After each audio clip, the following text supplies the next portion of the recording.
Informe de pájaros. De nido en nido, conectamos las historias del país y del mundo.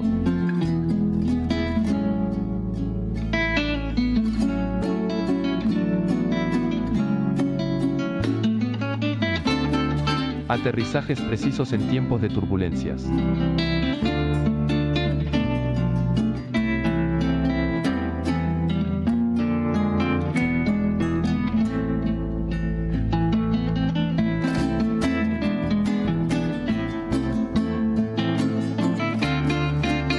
Informe de pájaros. Coordenadas para no perder el rumbo.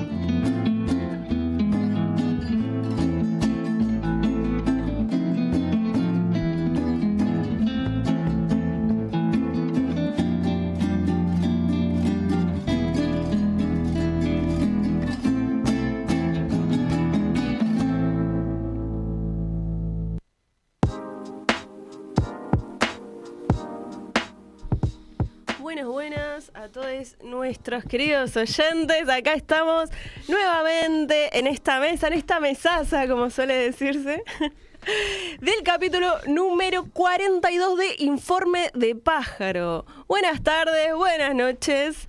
Hola. Soledad López, Jorge Crines. Buenas noches, todo muy bien. Con mucho frío. Hace un frío loco. Terrible. Mucho frío. Sí. Está como el país, como dice. Está como el gobierno, frío como el gobierno, frío Ay, y congelado como nuestros salarios. Frío Así, y cruel. Tal cual, Sí. se han congelado los salarios, se ha congelado la temperatura. Parece que en la primavera, no sé, está lejos. Parece que está más Está cerca lejos. de lo que esperamos. Bueno, Y en la calle se vio un señor con abrigo y una bufanda y una escopeta. Así es. Con cara de odio, como Sí. queriendo Sí. invocar a alguno, con el proyectil que no se sabe Claro. qué tipo era. Y salió en todos los medios. El tipo quedó escrachado y parece ser amigo de Bullrich y de Monteoliva. Apuntando a la gente como si estuviera, no sé, jugando a los videojuegos. Sí, Sí. correcto. Con la misma muchísimas- frialdad. Hubo muchísimo llamado de atención porque, más que nada sobre el accionar represivo de las fuerzas del Estado, cómo fueron utilizando este poder represivo. Hubo distintas imágenes, en este caso el oficial que estuvo buscado, la verdad no sé en qué caso estará, si está detenido, pero sí se difundió muchísimo su imagen, se difundió, y también está bueno saber cuál es el trabajo que hay de los medios, cuál es el trabajo que hay de los fotoreporteros. Sí, Claro. de los trabajadores de prensa que también van a poner el cuerpo ahí.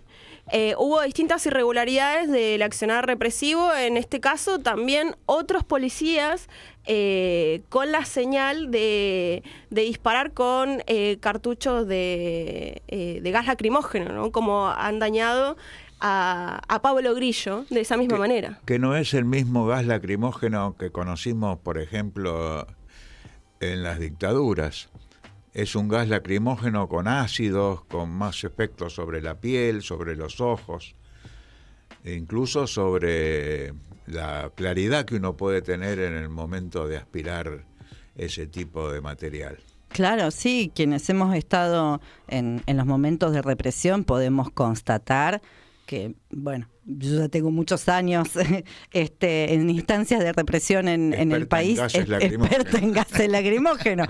Puedo adquirir ese título tranquilamente y efectivamente en este tiempo es un uso de un gas lacrimógeno que yo creo que si se lo investiga, si alguno lo agarrara y lo investiga, posiblemente tenga componentes prohibidos. O sea, de por sí es una barbaridad la represión, ¿no? Pero además siempre hay cierto marco sobre el uso de los químicos, y estos químicos la verdad que son tremendos, porque además después tienen un efecto residual que dura horas y horas al llegar a la casa.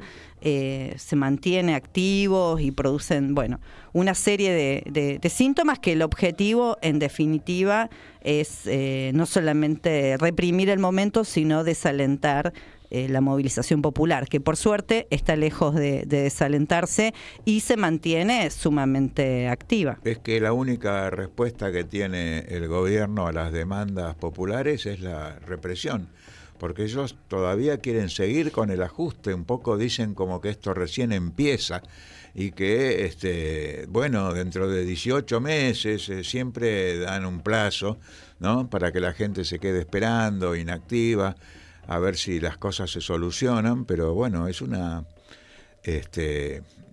esperanza vana, porque con estos modelos neoliberales, ultraliberales como ya sabemos dónde las cosas terminan, ¿no? Sí, y estuvimos analizando anteriormente la premovilización que hubo, la convocatoria popular que hubo a través de las calles, a través de los medios, a través de distintos famosos músicos, influencers, streamers, entre otros. ¿Cómo fue la convocatoria a esta gran movilización? Sí. ¿Y cuál es la respuesta también del gobierno? Una respuesta clara de reprimir toda organización popular, como ocurrió el viernes pasado. Así es, así es. Sí, y bueno, cabe destacar que la movilización se hizo sentir muchísimo en Buenos Aires, pero que también tuvo En todo el país. expresión en todo el país, que no hubo ninguna de las provincias que no tuviera expresión de la movilización, y me parece que eso es el dato que de alguna manera generó el resultado. Muchos dicen que el estilo de este gobierno es tirar un proyecto a la máxima para conseguir una mínima, pero yo creo que en este caso la movilización popular hizo sentir la baja de los dos puntos principales. Eso que decís de que tiran esos proyectos de ley con 15 temas y ellos prefieren que, bueno, en la negociación bajarlos, que no son tan centrales para sus intereses, y concentrarse en aquello que les interesa, generó algunos debates. Claro.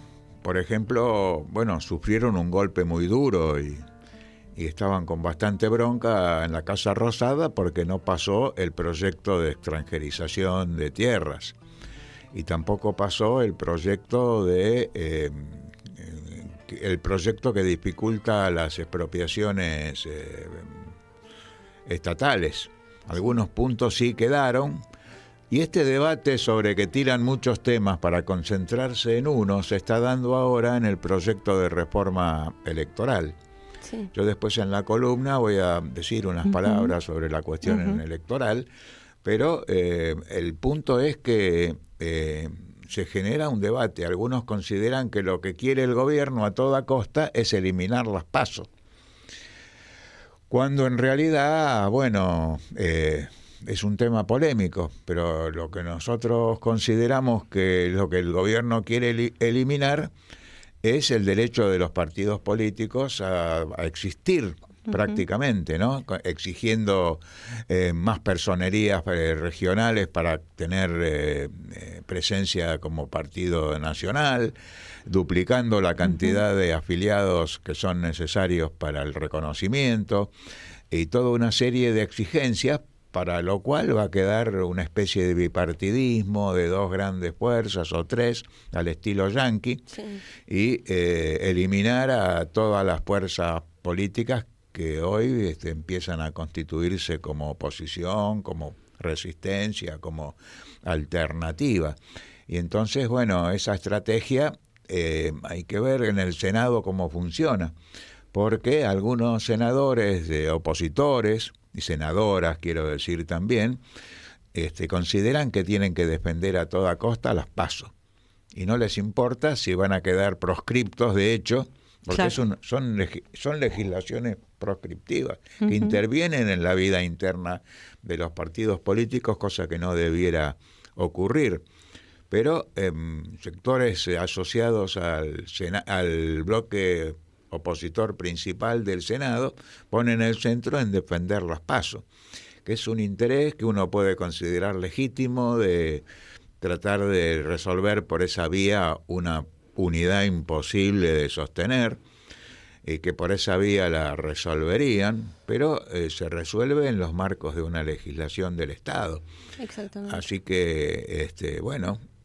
sí, la reforma de la ley de partidos, la verdad que es un atentado directo a la democracia Exactamente. argentina. Exactamente. Entre todo lo que recién mencionaba Jorge, también está el sacar o reducir parcialmente el presupuesto que hay que se destina. La financiación de los partidos. Y Exactamente. habilitar que las corporaciones y que las empresas no tengan límites No tengan límites. para favorecer a tal o cual partido. Entonces, claro, un partido popular que se referencia en los trabajadores, que defiende a los jubilados, ¿qué puede aportar un jubilado o un trabajador que no llega a fin de mes para un partido político? Ahora, los partidos que se referencian en las grandes transnacionales, en el sector financiero, energético, en los poderosos, bueno, esos partidos van a tener todas las posibilidades. Y esto no solamente atenta contra la democracia, es profundamente conservador,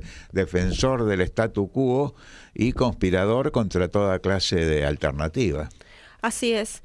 Ya que estamos en el tema electoral, ¿qué te parece si Arrancamos. empiezo con la columna? Vamos directamente a la columna de Jorge. Hoy la verdad que vamos a hablar de muchísimos temas, de política, de economía, de cultura, de poder también. Tenemos un invitado que va a venir próximamente, está en camino. Tenemos a Rocco Carbone y entre ellos muchos temas de la coyuntura actual. Y vamos directo nomás con la columna de Jorge. Gracias, Luana. Bueno, yo me voy a referir voy a utilizar unas palabras difíciles. Por ejemplo, fraude algorítmico. No, son cosas que nos empezamos a enterar, pero que bueno, hay gente que genera expectativas en la elección del 2027. Evidentemente que hay que prepararse para la elección del 2027, pero yo creo que lo que hay que preparar y lo más interesante va a ser preparar un mecanismo de organización popular y de movilización para que esas elecciones se produzcan en un marco político-social que sea difícil para el gobierno sostenerse. Por eso me parece que las más elementales reivindicaciones de la vida cotidiana, de tener un pesito en el bolsillo, de poder pagar el alquiler. Mire, acabo de ver un caso de un señor que trabaja, que no le alcanza el sueldo para pagarse una pieza, el alquiler, una habitación, está viviendo en la calle, él trabaja, tiene su celular, o sea que paga la cuota de su celular, pero está viviendo en la calle. ¿Y cuánta gente en esa circunstancia? El gobierno dice que si vos estás endeudado, es un problema tuyo con el banco. Pero resulta que hay más de 7 millones o 9 millones o no sé cuántos millones de endeudados, y entonces no es un problema individual, es un problema de carácter popular con la política económica que está desplegando este gobierno. Al mismo tiempo, asistimos a una brutal entrega de soberanía, con la aprobación de la ley de extranjerización o sin la aprobación de la ley de extranjerización, porque esto sigue produciéndose cotidianamente. Y vemos al canciller Kirchner, por ejemplo, en posiciones y en actitudes justificatorias de la política exterior argentina, de ruptura con Brasil. Ya no hablemos de que, bueno, apoyan al genocidio de los palestinos, cumplen a rajatabla o repiten como loro las expresiones de Donald Trump. Pero ahora están siendo un factor de ruptura de la unidad latinoamericana y caribeña, y se están inmiscuyendo en las elecciones de otro país, como en el caso de Brasil, donde, según dicen, el efecto Milei perjudicó a Bolsonaro. El efecto Milei perjudicó a Bolsonaro casi en un 5%, porque resulta que, las payasadas y el solo hecho de ser argentino y la histórica rivalidad futbolística y otras cuestiones perjudicaron en las encuestas al hijo de Jair Bolsonaro. Ahora, yo me quiero referir puntualmente a un tema que está jugando muy fuerte en los procesos electorales latinoamericanos. Como denuncia el presidente Petro en Colombia, allí se cometió un fraude algorítmico y a eso me quería referir. Por ejemplo, sabemos de que los señores y las señoras, lógicamente, de Silicon Valley tienen una capacidad de dominio sobre las plataformas tecnológicas y una capacidad de dominio tan grande que pueden modificar datos, modificar bases de datos centralizadas, que pueden también alterar una línea de código y que pueden reindexar un algoritmo. Todo esto, en breves palabras y pasando a traducirlo al idioma castellano, que es el que nosotros dominamos, quiere decir que te pueden meter la mano en la urna o la mano en la lata, así como meten la mano en la lata con el 3% para la hermana del presidente, con el asunto de Andís, con el asunto de pesos libra y otras corrupciones de este gobierno, meten la mano en este caso en la urna y en el resultado electoral. La elección vos la podés ganar o la podés perder, pero en este contexto solamente la podés perder. Eso significa que te dominan los servidores. Los dueños de los servidores tienen la capacidad, con estas cosas bastante incomprensibles para muchos de nosotros, modificarte la base de datos centralizada, alterarte una línea de código o reindexarte un algoritmo, te cambian los números y resulta que vos ganaste, pero no, resulta que perdiste. Y en este sentido estamos muy alerta con la elección que se va a realizar en Brasil. Entonces, vemos que hay muchos sectores que están pensando en el octubre del 2027, que desarrollan internas, que se agreden mutuamente, que se dividen dentro de los partidos, otros que están bregando por... Yo creo que hay que analizar seriamente la ley electoral que está queriendo hacer aprobar en el Senado el gobierno de la Nación, pero al mismo tiempo hay que tener en cuenta este factor del fraude algorítmico que es sumamente peligroso para la democracia nuestra y de cualquier otro país. En ese sentido, creo que vuelve a plantearse la necesidad de pensar cómo construir poder popular, cómo agrupar a los que no llegan a fin de mes, cómo que la lucha de los jubilados no se despliegue solamente los miércoles en Plaza Congreso, sino que los jubilados de cada barrio se agrupen y se reúnan un miércoles o cualquier otro día de la semana y se empiecen a organizar, porque solamente un pueblo organizado, ¿no? Hubo un señor que habló en la Argentina de la comunidad organizada, sí, ¿no? El poder popular tiene un capítulo organizativo, pero también tiene un capítulo territorial, que es organizarse barrio por barrio, zona por zona, de manera de poder empezar a decidir y a generar otro poder que no sea el poder que nos domina, el poder influenciado por los grandes monopolios poderosos. Y en ese sentido me parece también que el poder popular tiene un contenido ideológico, no solo organizativo y territorial, sino también ideológico, ¿no? Porque es defender los intereses del pueblo, poner por delante no la deuda con el fondo, sino la deuda histórica que tiene la Argentina con su propio pueblo. Y no puede ser que cada día nos enteramos que cerró una nueva fábrica, que quedan sin trabajo centenares y centenares de trabajadores, que ya acumula centenares de miles que han perdido el empleo y que han pasado a ingresar al ejército de desocupados. La desocupación es un factor, por otra parte, que baja el salario, porque claro, son más los que buscan trabajo, entonces la oferta laboral es por menos salario o directamente por una ilegalidad en la contratación, que es el trabajo llamado en negro. Pero me parece que el trabajo irregular, el trabajo no registrado es lo que está proliferando fuertemente y la uberización de toda la economía del pueblo argentino.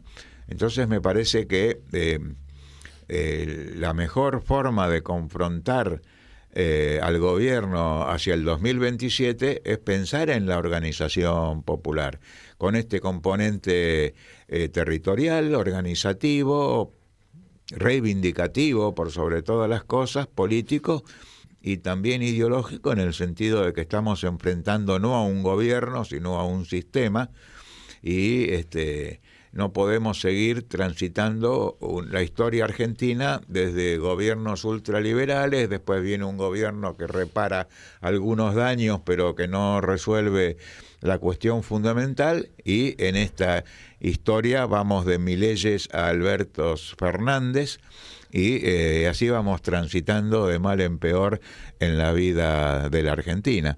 Así que por este lado venía mi columnita de la noche de hoy. Muchas gracias, Jorge Kreines. El fraude algorítmico, algo fundamental para charlar y para debatir. Los nuevos hackers. Claro, la manipulación cognitiva, emocional que hay también en las redes sociales.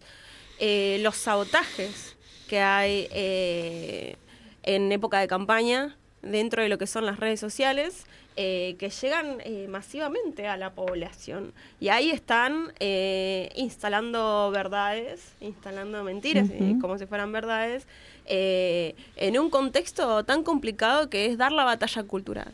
Y ahí también se da la batalla cultural. Y después me parece también importante destacar que entre las mentiras que instalan como verdades, tiene que ver también con esto que decíamos, desalentar la movilización popular y sobre todo construir un relato en el cual no importa todo lo que se movilicen, que el gobierno no mueve un ápice de sus decisiones políticas. Si no es así. El movimiento popular tiene fuerza y tiene poder suficiente para revertir la realidad que hoy tenemos.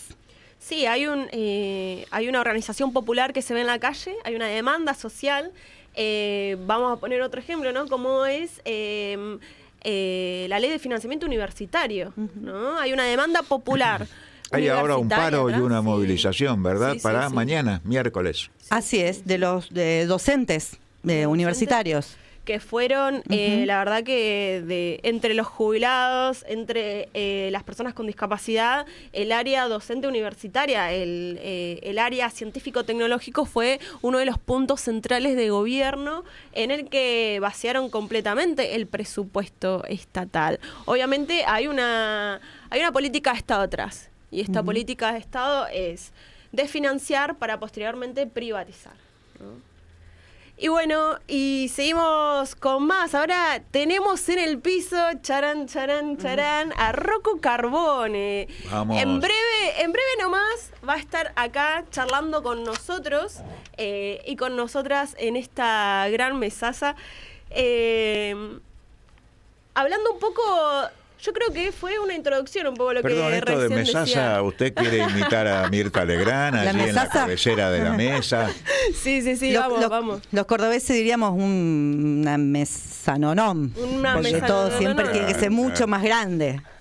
Con mesaza nos quedamos chiquitos. Sí, hoy tenemos la mesa llena y es necesario. Sí. Fue la introducción del tema, lo que recién hablaba Jorge, de una manipulación social que hay, referido también de los discursos del gobierno, de crear este enemigo interno, crear este enemigo común.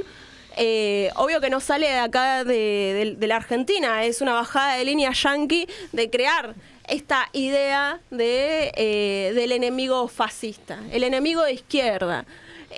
O tratando de terroristas a estudiantes organizados, a docentes organizados, esos docentes que van a parar mañana, esos estudiantes organizados que están afuera de las universidades dando clases públicas, son los llamados terroristas por parte de este gobierno. Hay esta creación de enemigo popular a la organización que hay atrás de eso. Así es. Y bueno, ¿quién mejor para hablar del paro de mañana que uno de los investigadores más actuales y además más solicitados en los últimos tiempos para poder reflexionar sobre la realidad de nuestro país, de la región y del mundo, porque hay que hablar de estas nuevas derechas, tienen impacto sobre el mundo, que el... nuevas y no tan nuevas, ¿no? Así es, nuevas y no tan viejas nuevas. Que bueno, tenemos el gusto entonces en el piso de contar con la presencia del filósofo Rocco Carbone. Muy buenas noches. Buenas noches, ¿cómo están? Un gusto estar acá con ustedes. Gusto nuestro. Y queríamos saber, en primer lugar, cómo viene para mañana. Para muchos en estos días van a estar viendo el programa quizás después de la medida de fuerza. Pero qué bueno poder comenzar si vamos a hablar de fascismo y de derecha, pensemos también cómo viene la resistencia. Sí, a mí me interesa, digamos, la imaginación. Para nuestra cultura política la imaginación es muy importante, ¿no? Porque se puede analizar lo que pasó, pero eso lo hace cualquiera. Me parece que más importante o más interesante es analizar lo que todavía no pasó, que va a pasar mañana. Así que lo vamos a analizar bajo la forma de la imaginación, bajo la forma, digamos, del pensamiento filosófico, político, creativo. A mí me gustaría decir, digamos, una obviedad primero, lo que es un paro. Una huelga, un paro. Para empezar, digamos, eso es una herramienta de lucha de una clase, la clase trabajadora, y el paro es una herramienta económica. Esencialmente económica. Ahora, ¿cuál es el propósito de todo paro, de toda huelga? Perdón. Interrumpir el flujo libidinal del capital, del capitalismo, y religar distintas luchas desperdigadas. El paro la reúne. Ahora, si la huelga general logra acumular las fuerzas necesarias de herramienta, instrumento económico, logra convertirse o puede convertirse en una herramienta política. Y si se convierte en herramienta política, es una herramienta política insurreccional. Claro. Cuando decimos política, hablamos de poder y de la totalidad. ¿Sí? Y entonces, bueno, les preocupa justamente a los gobernantes la cuestión del poder. Ahora voy a tocar la fibra del terrorismo, la cuerda del terrorismo. Toque nomás. Sí, vine con una guitarra. Muy bien. Con una guitarra enroquecida. No enrojecida también se puede decir, pero enroquecida de rock. Bueno, y el paro general, una huelga general, puede transformarse en una herramienta insurreccional y si se transforma en una huelga insurreccional, implica o puede implicar un desplazamiento de clase. O sea, el desplazamiento de la clase de la gran propiedad del corazón de la estatalidad. Esa se llama revolución. Ahora... Pero usted es un revolucionario entonces, Rocco. Sí. Me parece que estamos acá por eso, ¿no? Exactamente. Para sembrar algo que falta, me parece, en el campo nacional popular. La perspectiva de la revolución. No creo que la hayamos abandonado, pero de alguna manera la hemos solapado, la hemos olvidado, y me parece que los partidos, los movimientos, los sindicatos que se ocupan de la lucha de clases y de la organización de la clase trabajadora deben volver a poner en circulación la idea de la revolución y la perspectiva de la revolución. Pero antes de hablar de eso, si quieren, me gustaría tocar un poco la fibra del terrorismo, la palabra terrorismo. Porque hemos escuchado a ese sujeto que por inercia de la lengua llamamos presidente.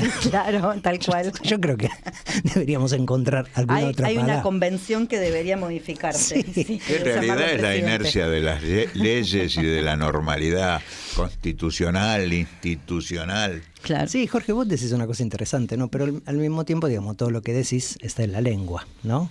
Las leyes, la justicia está en la lengua, las instituciones están en la lengua, claro, ¿no? Convenciones lingüísticas. Sí, convenciones de lingüística, de poder. Somos en tanto y en cuanto hablamos, y las instituciones que creamos están en la lengua, por eso lo digo así con una ironía, lo que el presidente. Habló efectivamente de estudiantes, de profesores y de científicos como terroristas. Ahora bien... Sí, trabajadores del Estado, además dijo, en general Claro, también. claro, son laburantes. Periodistas. Sí, apela a la clase trabajadora, a los laburantes. Ahora, ¿por qué? Según Milei somos terroristas, que es una palabra que no debemos dejar de lado. Tenemos Totalmente. que pensarla, tenemos que escrutarla. Yo creo que tenemos que aceptarle esa palabra, no tirarla a la basura porque es una palabra inquietante, que indudablemente lo es. Porque si nos organizamos bajo la forma del sindicato tosquista, no trotskista, tosquista, de Sí, Tosco. sí, de Tosco. De Tosco. Agustín. De Agustín Tosco.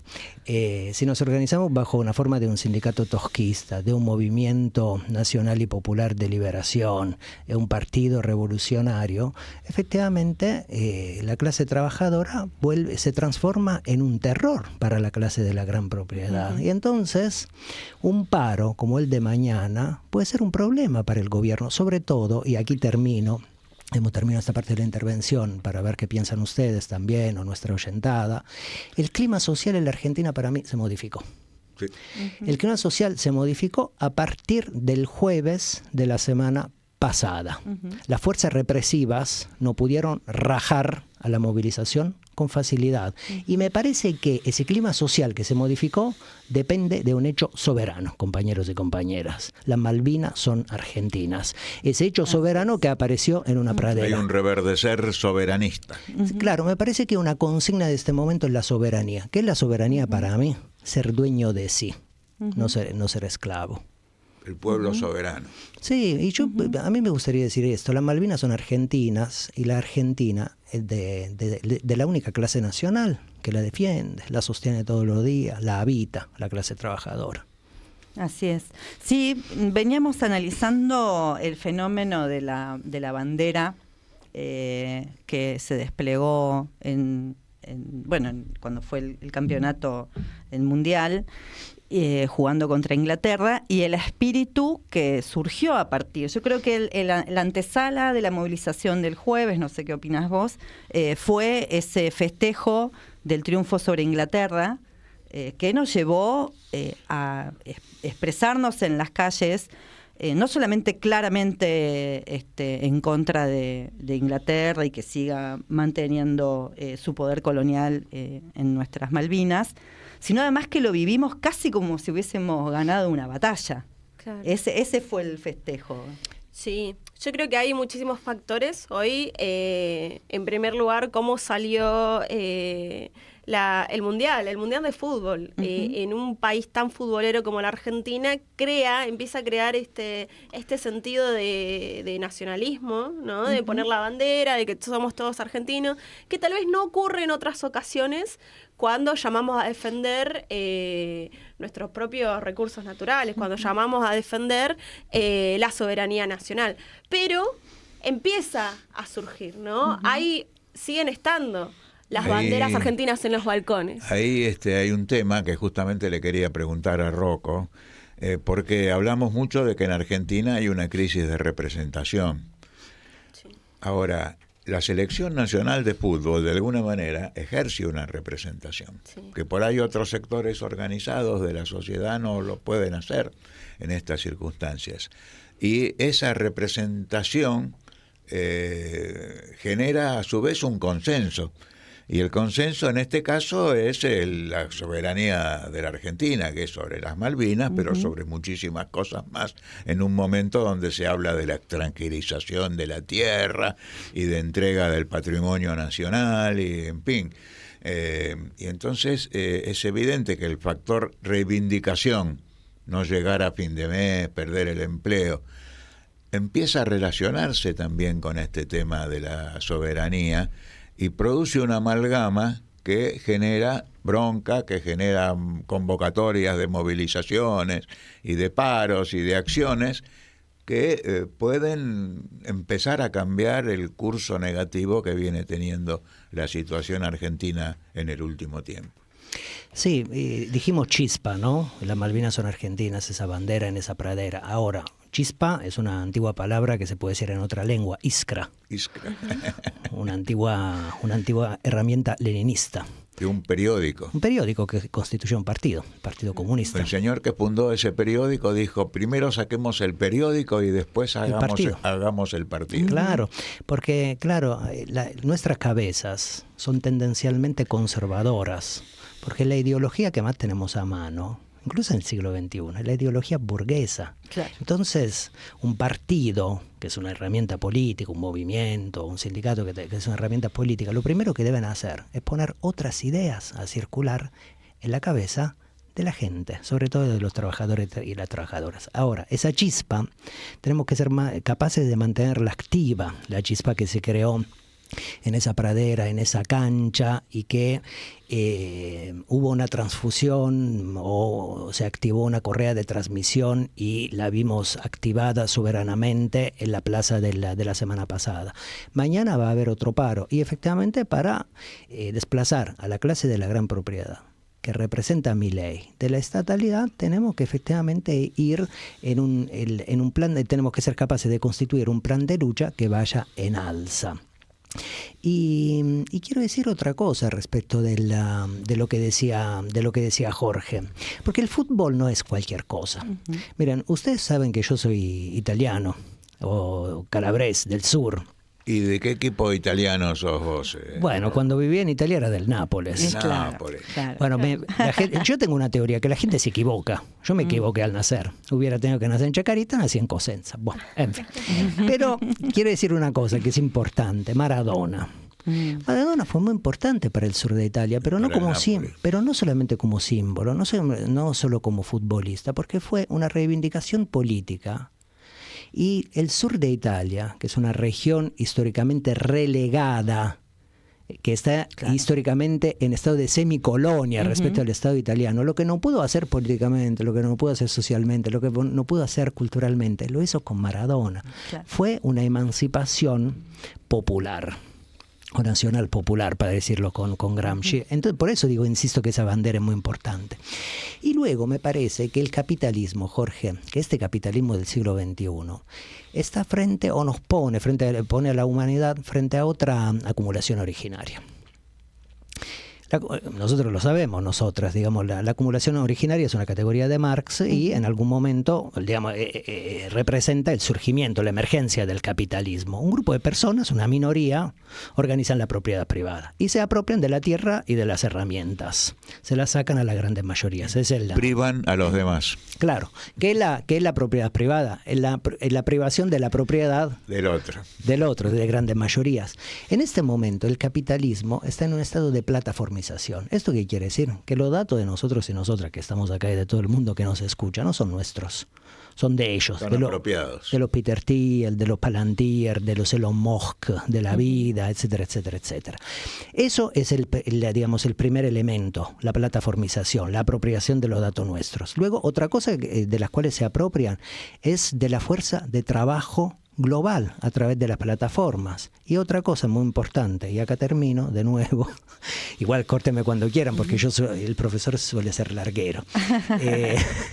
El último elemento del cual se apropian son los bienes naturales comunes, claro. Lo que banalmente llamamos recursos naturales. Por eso Cristalina Georgieva vino acá y se fue a Neuquén, no porque le guste Neuquén. Y se disfrazó de YPF. Sí. Claro, porque el agua para Richardson, el agua argentina, era de ellos, y Vaca Muerta también es de ellos. Richardson, la jefa del Comando Sur, Laura Richardson, que dijo que los bienes son nuestros. Exactamente. Sí. Ahora, ¿tenemos tiempo para una otra vueltita?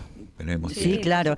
Y en el medio quería decirte algo más, reflexionando sobre el hecho de la bandera de las Malvinas son argentinas. Me parece que hay algo a rescatar, no sé qué opinas vos, en relación que justamente decíamos que nos quieren hacer creer que no es posible generar una correlación de fuerza que pueda llegar a hacer mover esta derecha en nuestro país. Y fíjate vos, dos hechos, vos mencionabas a Maradona y lo que sucedió con la bandera de Malvinas. Cuando Maradona hace el gol a Inglaterra, que lo hace con la mano, y acá, que estaba prohibido llevar la bandera, y la picardía, esa picardía argentina, esa cuestión de ser pillos, que tiene que ver con irrumpir y romper con eso que es el orden establecido, es lo que genera este maravilloso emergente, ¿no? Sí, ahí, sabes que te escuchaba, Solana, y me acordaba de una figura que a mí me gusta mucho. Como soy un nacionalista popular, porque los internacionalistas o las internacionalistas tenemos que pensar profundamente en los nacionalismos populares, porque no hay internacionalismo sin nacionalismo popular. Me acordaba de Santo Vega. El payador, aquel de la larga fama. Murió cantando su amor como un pájaro en la rama. Exactamente, Santo Vega, un tipo que le ganó una payada al diablo, claro, a Juan sin ropa, algo por el estilo, un gaucho. Bueno, el gaucho, ese gaucho de las Pampas, que es un símbolo nacionalista popular, podríamos decir, y además un ser mítico, reconstruido obligado en un poemario precioso que se llama Santo Vega. Hay una película también donde Santo Vega me parece que lo hace un cantor del cual no recuerdo el nombre en este momento, Larralde. Claro. José Larralde. José Larralde. Exactamente. Nada más y nada menos. Bueno, se lo ve en una pulpería tomando una ginebra y, por ejemplo, lo va a buscar el poder, la estatalidad represiva. Y, por ejemplo, Santo Vega agarra la botella de ginebra y se la parte en la cabeza a la policía. Delito de desacato. Delito de desacato o afirmación de un derecho. El derecho de la libertad, el derecho de la autonomía, el derecho de la consideración de lo propio.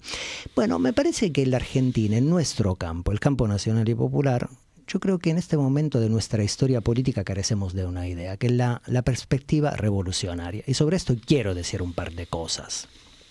Porque esencialmente revolución quiere decir desplazar a un poder del corazón del Estado. Eso puede acontecer de muchas maneras, porque no hay solamente una forma revolucionaria, hay muchas. En Sierra Maestra, Pico Turquino, efectivamente hubo una insurrección. El momento insurreccional provocó el desplazamiento de Batista como figura subsidiaria de Estados Unidos de la estatalidad pre-revolucionaria cubana. Otro ejemplo es, por ejemplo, la toma del Palacio de Invierno en Petrogrado, luego Leningrado, de octubre del 17. Y ahora San Petersburgo. Ahora San Petersburgo, sí. Y Leningrado es el Oblast, claro, ¿no? La provincia de Buenos Aires. En algún momento la podríamos llamar Leningrado, la provincia de Buenos Aires. Y en la Argentina pasaron cosas por el estilo, ¿no? El primer desplazamiento de clase se dio a mano del irigoyenismo. Y por eso el primer golpe de Estado se lo hicieron a Irigoyen, 6 de septiembre de 1930. Porque había tocado los intereses de la oligarquía vacunita terrateniente. El Uriburu. Exacto. El peronismo clásico, a través de una forma movimentista, también desplazó a la clase de la gran propiedad del poder. Un segundo movimiento histórico. Exactamente. Me parece que necesitamos un nuevo movimiento histórico. Rajar a Milei de la estatalidad. Ahora, la perspectiva revolucionaria, ¿qué implica? Cambiar todo lo que debe ser cambiado, como decía Fidel, modificar todos los relatos y todas las ideas imperantes dentro de la vida capitalista. Y Gramsci diría para crear un nuevo bloque histórico. Exacto. Ahora, ¿eso cómo se hace? Necesitamos crear un gran movimiento social que se proponga, que tenga un solo propósito, el cambio en sentido positivo, porque para el cambio en sentido negativo están ellos, están los Milei de la vida, los Macri de la vida, juntémonos junto por el cambio, ¿no? Ese es el cambio en la clave negativa. Y para crear un gran movimiento social, me parece que necesitamos organizar distintas minorías, distintas estructuras de minorías. Y esas estructuras de minorías se tienen que proponer cambiar dentro de esas estructuras, dentro de esas instituciones, todo lo que debe ser cambiado. Hago un ejemplo. Yo soy profesor en la universidad. Las becas en la universidad las damos a los estudiantes o a las estudiantes, o tendemos a darlas a esos estudiantes y a esas estudiantes que vienen de familias formadas, armadas, y pibes y pibas que se pueden dedicar a estudiar 6, 7, 8 horas por día. Entonces, si le damos una beca a un pibe o una piba que tiene esta característica, le estamos dando más a quien más tiene. Es el orden capitalista. Deberíamos dar becas Los pibes y las pibas que vienen de clase trabajadora, que laburan 6, 7, 8 horas y que luego vienen a la universidad. Eso es cambiar un sentido común. Bueno, si nos proponemos cambiar todo lo que debe ser cambiado en cada ámbito de la sociedad, logramos fundar o refundar un nuevo movimiento histórico que debe tener un solo propósito por ahora: desplazar a Milei del Estado. Y ese tecnocapitalismo que decíamos antes necesita, como herramienta política de agitación, como herramienta política de lucha en contra nuestro, un tecnofascismo. Vos sabés que recién acabamos de hablar de un elemento que condice totalmente y que de algún modo marca la coherencia de este programa, que es lo que denominamos el fraude algorítmico. Uy, sí, claro. En este momento, Gustavo Petro está intensificando la denuncia de que hubo un fraude algorítmico en las elecciones de Colombia. Y Daniel Ortega, a quien le han cortado el discurso, todos los medios salieron a decir nunca más habrá elecciones en Nicaragua, cuando lo que dijo Daniel Ortega en realidad es nunca más habrá elecciones en Nicaragua, con el modelo de votación donde puede intrometerse la mano negra del imperialismo y del imperialismo tecnofascista que tenemos hoy. Entonces, te comento que describíamos el fraude algorítmico como la modificación de una base de datos centralizada, como alterar una línea de código o reindexar un algoritmo. Y esto es un cambio sustantivo en los procesos que llamábamos democráticos, porque resulta que vos podés ganar una elección o la podés perder, pero en estos casos siempre la vas a perder, ¿no? Y hay una reacción contra las palabras de Daniel Ortega, que si leemos el texto completo, vamos a ver que él se refiere justamente a este tema. ¿Quién domina? ¿Quién tiene la propiedad? ¿Quién tiene el control? ¿Quién se apropia de los soportes tecnológicos y quién es el dueño de los servidores? Y entonces no habrá que volver dentro del enfoque de ayudar a construir el poder popular o esas minorías parciales a que vos te referís, volver a la elección de papel, volver a salir del sistema electrotecnológico, porque es muy fácil. Quien domina el algoritmo domina el resultado, como también en la economía. Quien domina el algoritmo determina para qué lado van los dineros y quién se queda sin la plata. Entonces, ¿cómo ves esta cuestión? Coherente, me parece, con lo que vos estás señalando, ¿no? A mí los anacronismos, Jorge, me gustan, ¿eh? En este momento... Lo viejo funciona, decís. Lo viejo, sí, la verdad, la verdad. Yo soy un profundo creyente. Los bolcheviques somos creyentes de las cosas. Porque la política necesita también su cuota de teología política. Por eso uso la palabra creyentes. Soy un gran creyente del anacronismo, porque nos quieren vender, el capitalismo nos quiere vender que en el mundo del siglo XXI necesitamos cosas nuevas. Y la verdad que el capitalismo con nosotros es siempre lo mismo. Uno puede decir, bueno, qué sé yo, lo hace con ciertas herramientas novedosas. Más sofisticado. Claro. Por ejemplo, qué sé yo, en el siglo XX a mi abuela, la Iglesia Católica, herramienta del capitalismo, le hacía creer que, por ejemplo, en la vida material, en la vida biológica no podía haber ni justicia social, ni igualdad, ni comida, sino esclavitud, la cuestión sacrificial. Y que le decía a mi abuela la Iglesia Católica, el cura. El cura Higuín Cosenza. Claro, bueno, cuando te mueras, a ella y a todas las minas y a todos los chabones de todo el pueblo, bueno, cuando te mueras va a haber igualdad, va a haber justicia social, vas a comer todo lo que quieras, pero en el reino de Dios. Claro. Ahora, por ejemplo, digamos, ese es el elemento... La felicidad no está en la tierra, sino en el cielo. Exactamente. Milei dice lo mismo, ¿eh? Sí. qué sé yo, con una homología. Y En Caputo 30... dice que la felicidad va a llegar dentro de 1 año y medio. Sí, es la proyección, es la proyección. En 35 años vamos a hacer Irlanda. Yo fui a Irlanda. ¿eh? Sí, sí. Vayan a ver a Irlanda. ¿Irlanda para ver del cómo- Sur o del Norte? Estuve en Cork, en la Irlanda del Sur, De Irlanda del Sur. en la Irlanda libre. La Irlanda del ejército republicano Del irlandés. Irish Republican Sí, Army, del Sinn no Féin. creo Sinn que, Féin. no creo que a esa Irlanda se refiera a Milei, pero No. Del Sinn no, Féin. no Sí, se debe, precisamente. a la Irlanda del Norte debe referirse. A Belfast. Ahora, todo esto tiene que ver con tu intervención. ¿El algoritmo qué es? El algoritmo lo podemos entender como una herramienta que hace circular ciertas ideas, que son las ideas de ellos, y inhiben nuestras ideas. Lo voy a contar con una anécdota. A mí me gusta mucho la anécdota para entender la historia.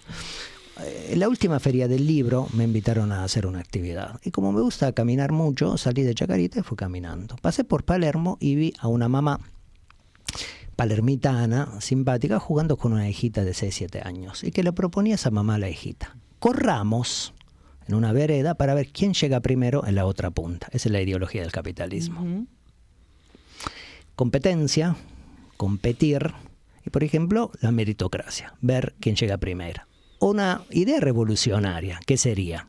Una mamá revolucionaria, que a la hijita, al hijito le proponga: corramos para ver cómo nos entretenemos, corramos para ver cómo nos divertimos, Disfrutamos. para ver cómo Claro. podemos disfrutar, quién es más ridículo, Sí, cómo nos claro. cagamos más de risa. Si por ejemplo esa mamá le dice: veamos quién llega primero, es la idea del capitalismo, es la idea la burguesa. Por eso necesitamos De la poner competencia, claro. necesitamos poner en circulación otras ideas. Pero el algoritmo, las redes sociales, que son propiedades de pocos, X, que es una red social que funciona Elon sobre Musk. la base de un algoritmo, yo lo voy a pronunciar en caraqueño, Elon Musk, como el viejo Maduro. Vos decís como se dice Donald Trump. Donald Trump, digo. Trump. Yo tengo, para que esta cosa conservo la pronunciación de Maduro, Porque caraqueña. usted tiene el acento italiano, pero lunfardesco porteño. Claro. Entonces produce una conjugación rítmica con la voz. Bueno, sintetizo la idea. El algoritmo es una herramienta de expropiación que nos saca informaciones a nosotros y pone en circulación idea de ellos. ¿Por qué decía Iskra antes? Porque me parece que necesitamos muchos aparatos que sean representantes de la lengua y de las formas reflexivas y psicológicas de la clase trabajadora nuestra, como esta radio. Correcto. Muy bien. Así es. Bueno, gracias, Rocco. Pero no te vas, seguimos acá. Vamos a hacer un breve El que se va es cortecito. el que habla, que tiene un Zoom todos los martes a las 10 de la noche y se tiene que retirar, Rocco. Muy bien. Así que muchas gracias por Gracias a venir y vos, a por ustedes. tus conceptos. Buenas noches. Seguimos con más Informe de Pájaros. Ahora volvemos. Comienzo de espacio publicitario. Las abuelas de Plaza de Mayo necesitan nuestra ayuda para encontrar a sus nietos. Con tu aporte podés colaborar en la búsqueda de todos los que faltan. Por más abrazos, por más encuentros, hacé tu donación. www.abuelas.org.ar A la bronca. Hace la radio.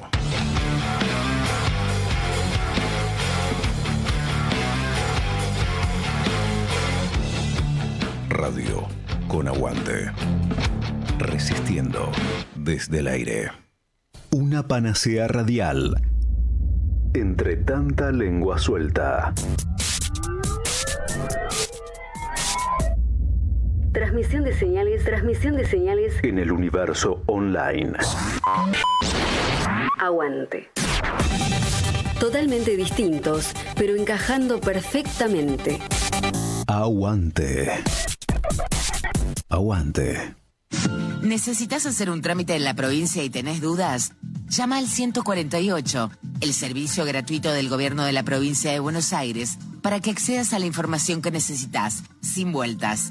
Llámanos de lunes a viernes de 8 a 20 horas al 148 o al 0800-777-0148. También podés usar la versión para personas con discapacidad desde www.gba.gov.ar haciendo clic en el botón del 148 accesible. Provincia de Buenos Aires, más cerca todos los días. Radio con Aguante. ¿Te imaginas un complejo cultural con pisos hechos de tapitas de gaseosas, con paredes de madera reciclada y un deck en la terraza hecho con desechos plásticos y cáscara de arroz? Vení a Border, el primer teatro sustentable de Argentina, en pleno corazón de Palermo. Godoy Cruz 1838. www.border.com.ar. Búscanos como @teatroborder. Fin de espacio publicitario.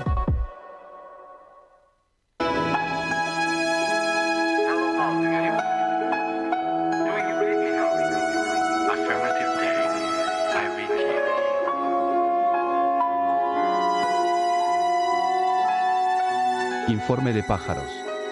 Coordenadas para no perder el rumbo.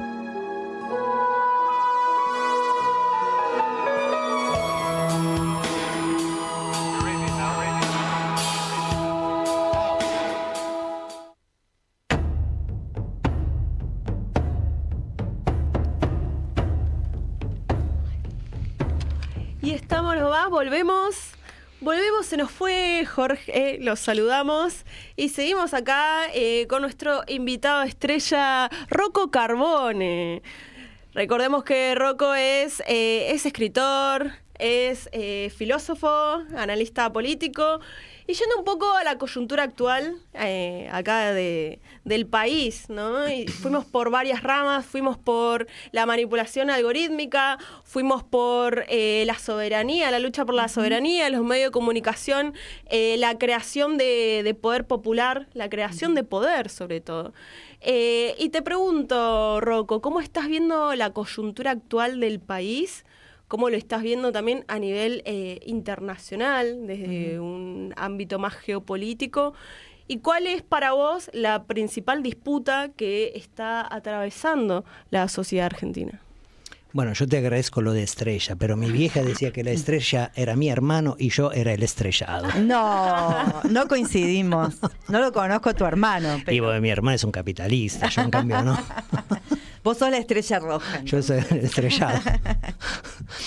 No, me parece que, qué sé yo, en América Latina hay lucha de clases, en todos los países latinoamericanos hay lucha de clases. Nosotros, mira, te lo digo así a propósito, cuando estábamos en Italia, y hace 30 años, y formábamos parte del movimiento estudiantil, mirábamos mucho América Latina.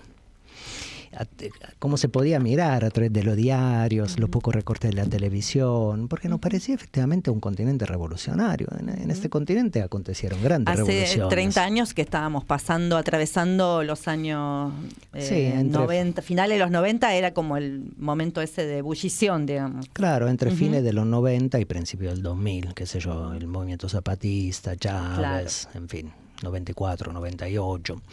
Y me parece que en mayor o menor medida en todos los países de América Latina hay lucha de clases. Ahora, por ahora, en la lucha de clases se han impuesto ellos, se están imponiendo ellos. Los Milei de la vida, digamos. En Colombia, de la Espriella, efectivamente, el tigre, ¿no? Son todos animalescos. Y porque el fascismo es un poder de la bestialización de lo humano. Y por ahora se están afirmando ellos, pero yo quiero decir lo siguiente, quiero traer a consideración una ley de la historia. La historia no es esa disciplina que puede gustar más o menos en la escuela, puede gustar más o menos en la universidad. Cuando hablamos de la historia hablamos de la política abierta en el tiempo. Y que la historia está hecha por leyes, en parte, y está hecha por la fortuna, el elemento imponderable, ¿no? Nadie esperaba una pandemia, sucede. Bueno, esa es la fortuna. Y hay fortuna positiva y fortuna negativa. Buena suerte y mala suerte. Ahora, una ley de la historia es esta. Luego del momento reaccionario, y este es un momento reaccionario de la vida política latinoamericana y mundial, por lo menos dentro del occidente cristiano, por así decirlo, Luego del momento reaccionario siempre se va a precipitar el momento emancipador. En la lengua que hablamos lo decimos muy bellamente. Siempre que llovió, paró. O sea que este momento reaccionario en algún momento va a terminar, y va a terminar a mano de las fuerzas organizadas de los campos nacionales y populares y de la clase trabajadora. Ahora, como veo la coyuntura, a Milei lo veo fragilizado, lo veo más débil. Al gobierno lo veo así, qué sé yo, trastabillando, haciendo traspiés. El propio Sturzenegger, que mandó la ley de extranjerización de la tierra al Senado, perdió como la guerra. Burrich perdió como la guerra. Milei perdió como la guerra. Lo veo más frágil al gobierno. Pero al mismo tiempo, el modelo que ellos encarnan es un modelo fuerte. Todavía. Claro. Hace poco salió Rita Segato planteando algo que me parece interesante en relación a esto que decís de la animalidad, en donde ella decía que de alguna manera esta derecha mundial encabezada por Donald Trump había hecho una especie de regresión sobre un pacto que de alguna manera fundó a la humanidad, que tenía que ver con justamente superar ese lugar que ocupó en algún momento el padre de familia, que era capaz de devorar a sus propios hijos, es decir, donde no había ley, ¿no? O sea, era la ley del más fuerte, era la ley de ese padre de familia que era capaz de apropiarse de todas las mujeres de la manada, matar a sus propios hijos y demás. Y se funda la cultura, la humanidad, a partir de que se constituye un orden en donde se reparte las tierras, se reparten los hijos, se reparten las mujeres, se reparten una serie de cuestiones ahí que podríamos decir hoy que no benefició mucho a las mujeres, pero tampoco retroceder a esa animalidad significa un avance, sino todo lo contrario. Sí, tenemos que ser capaces de luchar mucho y en un sentido positivo de la historia, porque vos lo decías trayendo a colación a Rita Segato. Y yo estaba imaginando por un momento la palabra emancipación, que es una palabra que uno puede encontrar, por ejemplo, en un libro precioso de Fanny Edelman. Claro. Marxismo y feminismo, feminismo y marxismo. Sí, me puedo equivocar, digamos, del orden. En el orden. El orden no altera el producto. Claro, pero marxismo y feminismo, o al revés. Bueno, y ahí Fanny explica una cosa de lo más interesante, cuando empalma todo el debate sobre el feminismo revolucionario y el marxismo, y trae a colación la palabra emancipación. Y si no recuerdo mal, ahí Fanny explica lo que quiere decir emancipación, que quiere decir, viene de una construcción que es e manus mas capere, que quiere decir escaparse de la mano del padre. Así es. Afirmar la autonomía propia, o sea, proyectarse hacia una utopía, el futuro, no depender de la figura del paterfamilia, la figura del marido, del hombre, de la subjetividad patriarcal. ¿Por qué digo esto? Porque las formas utópicas de la vida, y la revolución no es una forma utópica, imagina siempre la proyección, el futuro, una mejoría humana, ¿no? Pensamos los modos de la futurología, por eso así el chiste al comienzo cuando le dije el análisis del pasado lo hace cualquiera, el análisis del futuro es un poco más complejo. Incluso en el quehacer de Lenin habla de los sueños, pero para soñar lo que todavía no hay en la realidad política, lo que queremos que haya. ¿Por qué digo esto? Porque los chabones como Milei, los poderes encarnados en figura como Milei, piensan la historia de la humanidad al revés. Cuando Milei habla de la gran Argentina, ¿de qué está hablando? De la Argentina presufragista, claro, de la Argentina prefeminista, de la Argentina preperonista, de la Argentina predemocrática, de la Argentina precomunista, preradical, preinmigratoria, de la Argentina vinculada con la oligarquía vacuna y terrateniente. Claro. O sea, es retrotraer la historia, retrotraer el ser humano a una condición bestial. ¿Qué tenemos que hacer nosotros? Afirmar la condición del ser humano, porque ellos son seres. Que sean humanos a mí me hace dudar un poco. Sí, tal cual. Muy bien. Algo referido a los movimientos populares que se encuentran hoy en Argentina. Recién Jorge mencionaba que usualmente ponemos en debate de que hay una crisis de representatividad popular, ¿no? Y eso genera otras crisis más, ¿no? Crisis políticas, entre otras. ¿Cómo ves vos estos movimientos populares? ¿Estamos en condiciones de generar una oposición popular que pueda enfrentar a Javier Milei? Sí, por supuesto. Sí. Estoy totalmente creyente. Sí podemos. Claro que podemos, por supuesto. ¿Cuánta motivación? Pero ¿sabes por qué? Porque pudimos. Claro. Hemos podido. Hemos podido, y hemos podido hace 10 años, hace 20, 50, 100, 150, 200. Nos hemos liberado, por ejemplo, del yugo de la corona española. ¿Cómo no vamos a poder? Vamos a poder en la medida en que, de vuelta, de nuevo, en la historia, en el flujo libidinal de la historia, nos logramos organizar de nuevo. Fuerzas populares en la Argentina existen. Ahora tenemos que hacer algo con esas fuerzas populares. Para empezar, sofisticarlas y luego coordinarlas. Es el frente. Claro. La idea. Y este frente iría de la mano de esta propuesta que vos planteabas, de estas minorías. Las minorías que se organizan. La minoría de los feminismos, la minoría de los estudiantes y las estudiantes universitarias, la minoría de los laburantes de plataforma, la minoría de la ciencia, la minoría de los profesores y las profesoras, la minoría, distintas minorías que logran organizarse en un frente clasista común. Nosotros y nosotras podríamos llamarlo Frente de Liberación Nacional y Social. Pero a mí me gusta pensar en un frente antifascista, un frente clasista, un frente unitario. En la Argentina hay grandes símbolos en la historia política nacional. Yo no sé cómo lo ven ustedes, me pueden criticar, acepto todo la crítica que quieran. A mí me gusta mucho la figura de Cook. Claro. John William Cook. Un marxista metido a peronista que va de Perón al Che Guevara. Cook, el cookismo, lo que llamamos cookismo, representa una unión, una soldadura de dos tradiciones. La tradición del peronismo revolucionario y la tradición revolucionarias de la izquierda. Si lográramos crear ese frente, podemos nuevamente organizar el desplazamiento de clase de Milei. Rocco, hablabas de este gran frente de liberación nacional y social y a la vez también hablabas de un frente antifascista. Este resurgimiento, como en algunos espacios dicen, ¿vos creés que hay un resurgimiento de estos discursos fascistas? ¿Cómo lo ves instalado en América Latina? ¿Cómo lo ves a nivel internacional? ¿Y cómo lo ves en el país? Mira, el fascismo no es nada más y nada menos que una herramienta.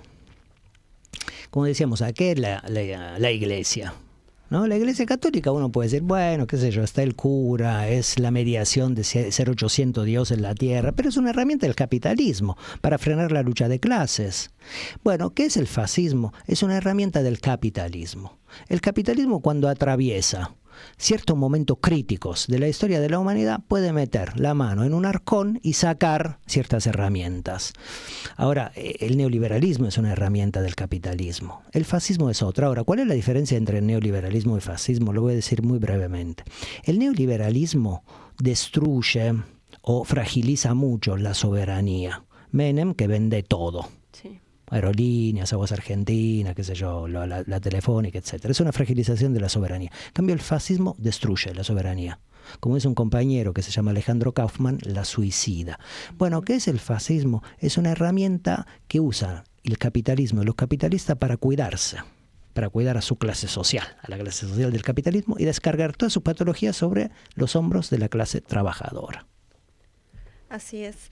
Y tengo una última preguntita para cerrar nada más. ¿Tenemos la data de algún libro, algo nuevo, algo que quieras difundir, que nos quieras traer? Sí, lo voy a decir por primera vez al aire. Por primera vez tenemos la primicia. Si fuera un verdulero, verdulearía. Claro. Pero como soy un profesor, escribo, un cientista social del CONICET, un ñoqui del CONICET. Y como tuve la suerte, porque hay todavía estado, de escribir 2 libritos, Lanzallamas sobre Milei, sobre el fascismo psicotizante de Milei, y Ultra, sobre el vínculo entre el poder mafioso y el poder fascista Macri-Milei. Me cansé, porque eran libros que hacían diagnósticos. Claro. Y, por ejemplo, llegué a una conclusión, que necesitamos el campo nacional y popular salir del diagnóstico, y entonces va a salir de acá a un par de meses otro librito que se llama Bronca, organizar la bronca. Bueno, muchísimas maravilloso, gracias. Corremos a comprarlo, por favor. Pero todavía no existe. Pero tenemos la primicia, tenemos la primicia y ya sabemos cuándo sale. Ya sabemos la data, así que muchísimas gracias, Rocco Carbone, por haber venido, por este rato de conversación y por ayudarnos a pensar un poco más allá de lo que es la coyuntura inmediata. A ustedes, gracias. Buenas noches. Vamos a un cortecito y ahí volvemos. Radio con Aguante. Piezas de realidad. No vinimos a inventar nada. Vinimos a cambiarlo todo. No vinimos a inventar nada. Vinimos a cambiarlo todo. Las abuelas de Plaza de Mayo necesitan de nuestra ayuda para encontrar a sus nietos. Con tu aporte podés colaborar en la búsqueda de todos los que faltan. Por más abrazos, por más encuentros, por favor, hace tu donación. www.abuelas.org.ar. Aguantá todo lo que quieras, pero que sea con nosotros. Aguante. La realidad en el medio. Dale, suscríbete. Aguante. Cooperativa El Mercado. Parrilla, cafetería, cerveza artesanal, promociones y delivery. Abierto de martes a domingos. Reserva al 4611-2686. Ramón Falcón, 2714. Flores. Desde 1910. Un lugar de encuentros. Sumate a la programación de Radio con Aguante. Distintas piezas de realidad conforman este proyecto colectivo de comunicación. Vos también podés ser parte. Entrá en www.radioconaguante.com.ar para recibir más información. Tu proyecto necesita aire. Bienvenidos y bienvenidas a Nuestra América, Centro Cultural. Vení a conocer diversos talleres artísticos, aprendí idiomas y bailá en las peñas compañeras. Estamos en el barrio porteño de Almagro, Perón 3390, Ciudad Autónoma de Buenos Aires. Vení, conocenos, conocete. Nuestra América.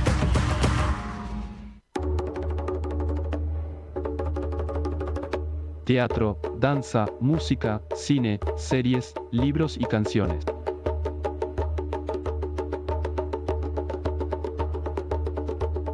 Panorama cultural en Informe de Pájaros.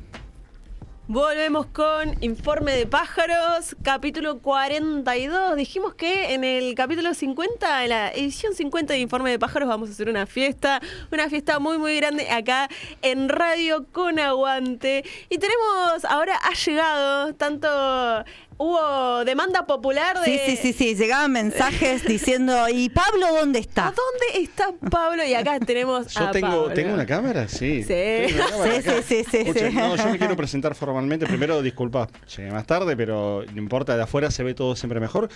Y lo segundo que les quiero decir es que tengo 52 años. Gracias, grupo, por escucharme. Hace más de 30 que no compro una lata de gaseosa cola. Mira. Y hace 3 horas que no escucho al presidente de la Nación. Ah, bien. Así que soy un adicto en recuperación. Perfecto, maravilloso.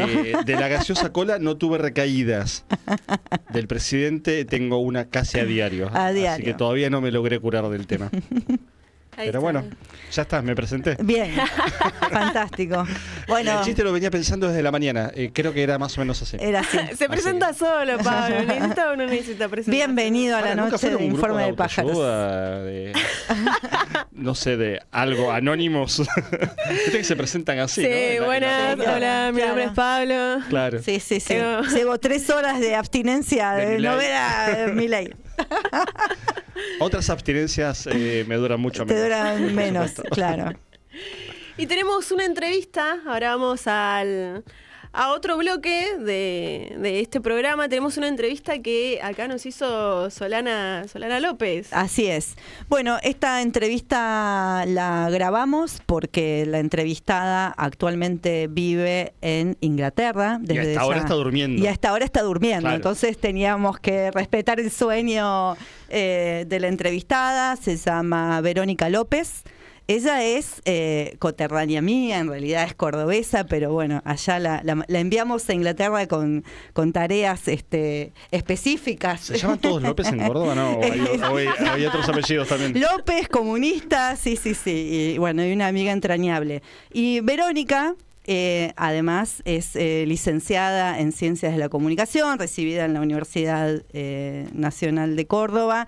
Ha sido investigadora también de esa casa de estudios, es doctora en semiótica y ella también se encargó de investigar en profundidad sobre los efectos, sobre todo en películas y en fotografías, del impacto de la Guerra de Malvinas y de la historia, digamos, del colonialismo sobre Malvinas. Así que desde esa historia que consideramos fundamental su palabra para poder reflexionar qué pasa hoy en Inglaterra después de haberle ganado en el partido de fútbol y de la famosa bandera que flameó nuestra selección.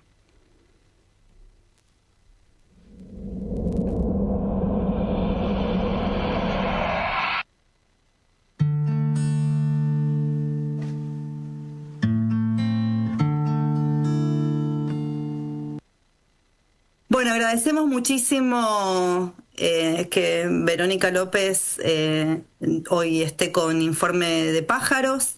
Verónica López es comunicadora social, es doctora en semiótica, vive en York, Inglaterra, hace ya varios años. Actualmente trabaja en el área de salud pública de un hospital público de Inglaterra. Y nos interesaba poder hacer esta nota a partir de que se suscitó en el mundo, no solamente en Argentina, sino en el mundo, un efecto, algunos lo llaman efecto anti-Argentina, otros lo llaman, un acto de manera anticolonialista, después del triunfo de Argentina sobre Inglaterra en el Mundial de Fútbol y la salida de la bandera de los jugadores planteando que las Malvinas son argentinas. ¿Cómo se ha vivido esto ahí en Inglaterra? Bueno, para mí personalmente ha sido bastante horrorosa la experiencia. No me veía venir la cantidad, digamos, de reacciones adversas, digamos, pero también, como yo te comentaba a vos antes, Sol, era predecible, porque desde que yo me mudé en 2017, pero hay varios como hitos, digamos, desde que yo estoy, o situaciones que se han dado particularmente en este país que para mí han llevado como a que, claro, este gesto, digamos, que de mostrar la bandera, no se da en un contexto de solamente mostrar una bandera en un mundial, digamos, se da en un contexto muy complejo. Te nombro algunas cosas que pasaron. En 2016 el Brexit, después en 2017 es el atentado en Manchester, tenés la torre Grenfell que se prende fuego en el centro de Londres. En el 2020 entra en vigencia el Brexit, empieza la pandemia. Después se ve desde el surgimiento de este partido político, Reform, con Nigel Farage a la cabeza, que es, digamos, siempre acá ha habido grupos, ¿no es cierto?, de derecha, pero con Tommy Robinson, que es como el que más se destaca, digamos, de todo el exponente de la derecha. Sí, pero no había habido un partido político que asumiera, digamos, una posición que es de derecha. Son bastante moderados en la forma discursiva, no son como Milei, pero algunos no. O sea, Nigel Farage trata de ser moderado, aunque sus políticas claramente son repudiables, pero hay dentro de su partido hay personas que han hecho comentarios que realmente son increíbles, digamos, y que han sido electos, ¿no es cierto? Uno de los comentarios, por ejemplo, te lo digo porque es una cosa que yo no lo podía creer, ha sido que a los negros de este país, yo no recuerdo bien si hacía mención a una generalización de los negros o a los negros inmigrantes, habría que fundirlos y con eso, viste, llenar los pozos en las calles. Ese fue el comentario ahora, eso pasó. Completamente nazi, claro. Sí, o sea, es una cosa, viste, bueno, acá también hubo, mataron a varios miembros del Parlamento, a una del Partido Laborista y a una del Partido Conservador. Recientemente atacaron a una persona que era del Partido Conservador, pero se pasó a Reform, la mataron, o sea, hace poquito, también estoy hablando de hace unas semanas.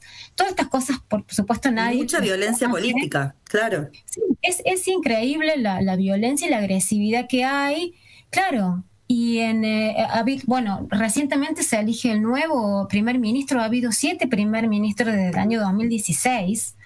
En 2024 se va a elecciones, ¿no es cierto? O sea, previamente hubo esta hecatombe en el Partido Conservador a consecuencia del Brexit, que generó, porque había gente que estaba en contra, digamos, dentro del propio partido, y después asume, digamos, Keir Starmer, lo quiero nombrar a él, porque tiene que ver con esto de lo que estamos hablando.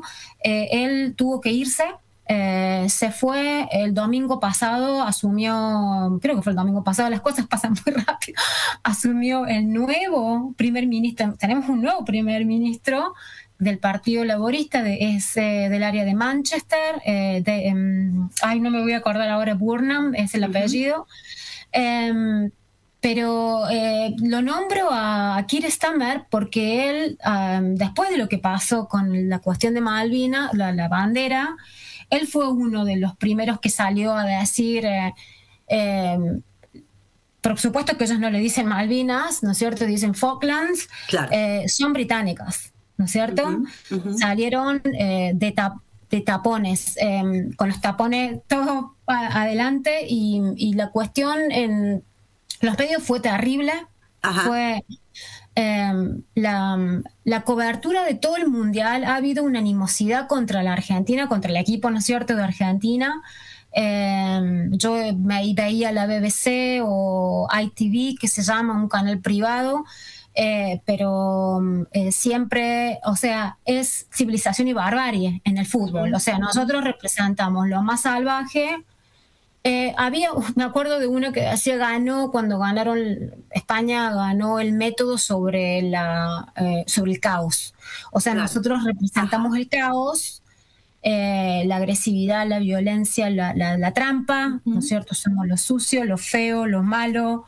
Y era muy, muy terrible, ¿no es cierto?, esto de decir, por ejemplo, que los jugadores la gente, ¿no es cierto?, en los medios de comunicación, que son algunos que están con esta nueva modalidad, ¿no es cierto?, de la streaming, decían, la gente pedía que les revocaran la visa a los jugadores argentinos que viven acá. Que juegan ahí, claro. Sí. Y bueno, y ahora recientemente vi que en las noticias que McAllister ha pedido seguridad.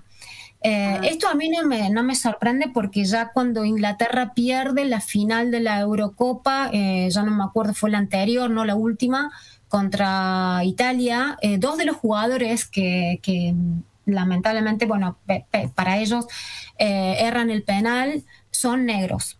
Y hubo un abuso racial, digamos, muy, muy fuerte en ese momento, y claro, entonces que nosotros, digamos, salgamos con la bandera en estas circunstancias, digamos, fue terrible la respuesta.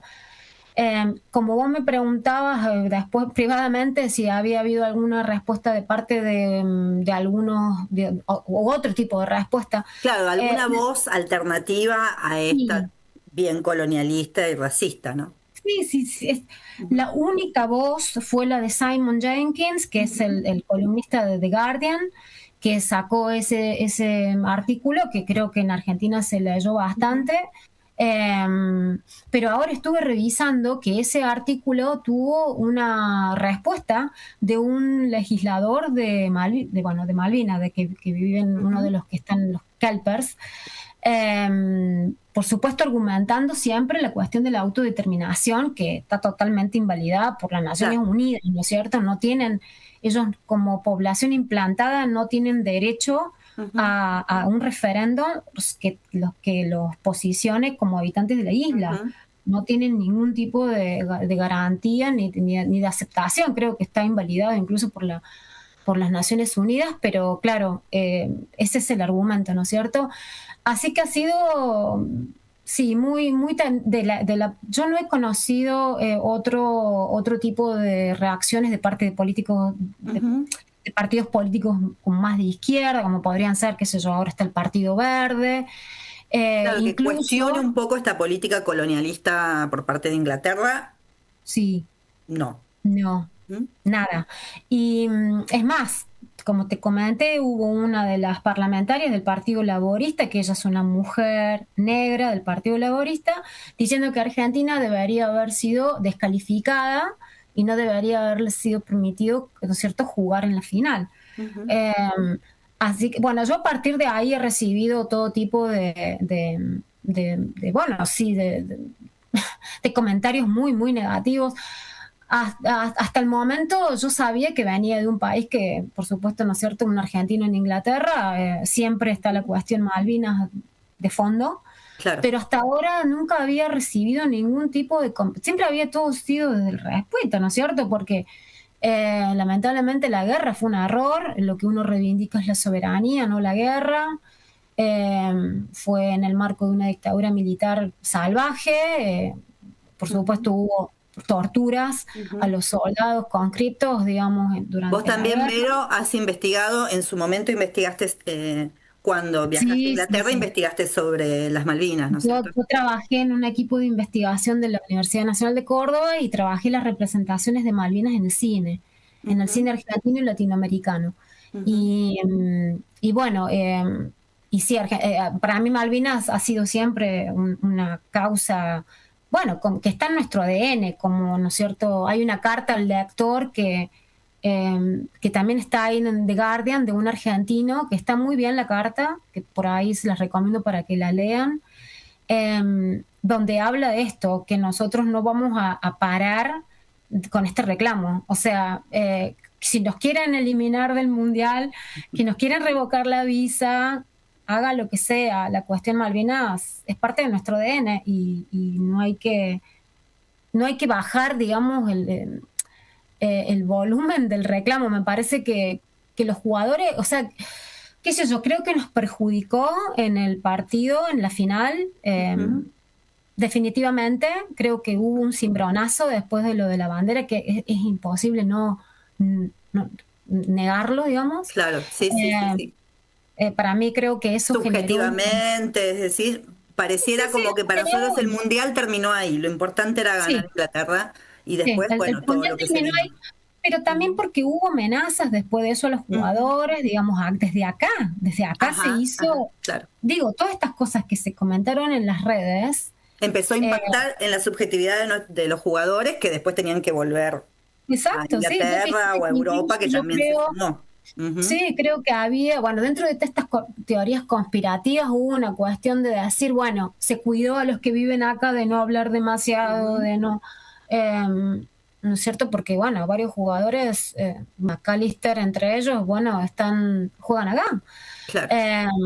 Así que, bueno, yo pensé en ese momento, me preocupó, realmente me preocupó la situación. Así que, bueno, eso ha sido más o menos, pero sí, es muy difícil. Yo lo viví bastante difícil en el trabajo también. Si bien o sea, vos acá, como una ciudadana común que viene de Argentina, también te viste atravesada por esta expresión violenta. Totalmente. Yo creo que la gente común, no sé, yo no me animé a entrar en el debate porque acá la gente tiene muy poco conocimiento en general de historia, ¿no es cierto? Esa yo creo que es la batalla que se ganó culturalmente, o sea, la gente no desconoce de su historia y eso les permite cierta superioridad moral, como vos muy bien me marcabas el otro día, en el deporte, ¿no es cierto? Se creen superiores moralmente en el deporte, pero no conocen hechos históricos, ¿no es cierto?, muy importantes, relevantes para este país, como por ejemplo, no sé, la Segunda Guerra Mundial. Claro. Entonces, imagínate, vos venís a hablar de Malvinas. Yo no creo que tengan idea de lo que ha sido la ocupación. Entonces, a ellos iban a la cuestión deportiva. Entonces, sí, básicamente asumieron que fue una derrota. Venían con una expectativa enorme de ganar y nos canchereaban, ¿no es cierto? El comentario, lo vamos a poner a dormir a Messi. Son viejos, son jugadores viejos, caminan la cancha, ¿no es cierto? Todo ese tipo de cosas. Y estaban súper confiados que ellos iban a ganar la final. Entonces, después del partido, hubo un silencio en el país. Yo creo que el día después yo creo que similar a lo que pasó con Argentina cuando perdimos, ¿no es cierto? Según lo que he escuchado, que hubo como un silencio fúnebre. Bueno, acá fue lo mismo. Sí, como un duelo. El día después, sí, el día después del partido. Pero sobre las banderas en sí no hubo comentario.